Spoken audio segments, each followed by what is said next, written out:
Emmanuel Petiot, bonjour. Bonjour. Les bactéries contre-attaquent, c'est un livre passionnant sur un sujet que les gens connaissent très peu, la résistance aux antibiotiques.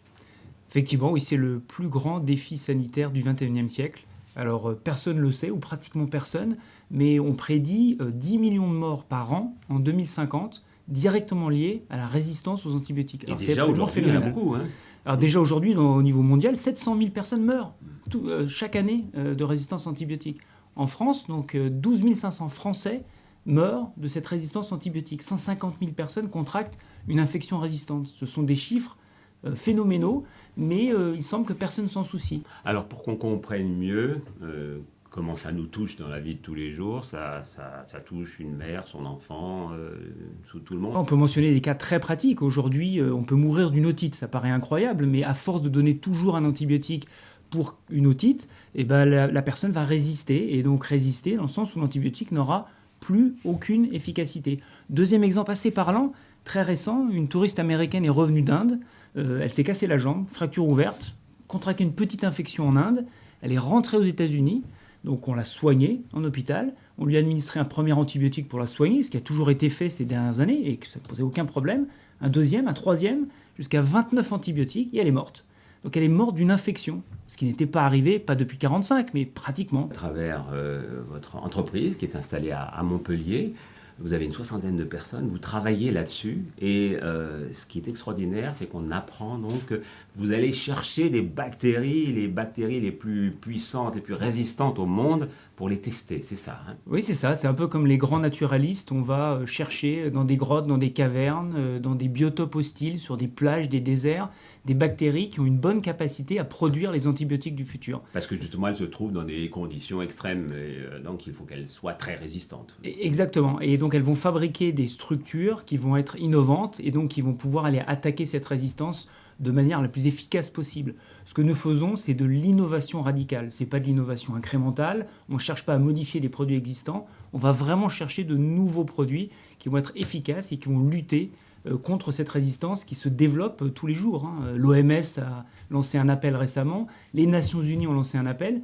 Et il semble qu'en gros, on laisse ce tsunami arriver vers nous, comme ça, au fur et à mesure, sans que personne fasse quoi que ce soit. Alors donc, évidemment, l'idéal, ce serait de trouver la bactérie qui produit justement ce dont on a tous besoin. Et exactement. L'idée, c'est de justement prendre ce risque d'aller faire de l'innovation radicale, d'aller trouver la bactérie qui va fabriquer ce composé, qui va être efficace. Alors ça suppose évidemment une prise de risque qui est calculée quelque part, puisqu'on a des équipes, des experts, des scientifiques qui vont aller chercher dans ces bactéries le composé antibiotique qui va faire la différence. Quand vous parlez de risque, Emmanuel Petiot, vous parlez de risque sanitaire ou financier? Alors non, oui, pas de risque sanitaire, parce que développer des antibiotiques du futur ne présente aucun risque sanitaire. Au contraire, on résout un problème sanitaire.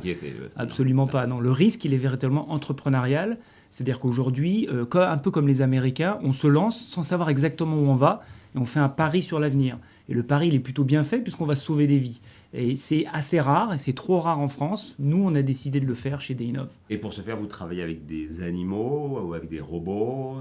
Alors, on travaille avec à peu près tout ce qui se fait de technologique, de pointe, au niveau français. On a une plateforme robotisée, on fait de l'intelligence artificielle, on a une banque de bactéries, on fait de la bioinformatique, c'est des termes un petit peu techniques, mais qui en gros signifie qu'on fait de la science de très haute technologie pour pouvoir aller chercher ces structures qui vont faire la différence. Et le jour où vous aurez trouvé ça, vous donnerez ça, j'imagine, à un laboratoire ou vous commercialiserez vous-même?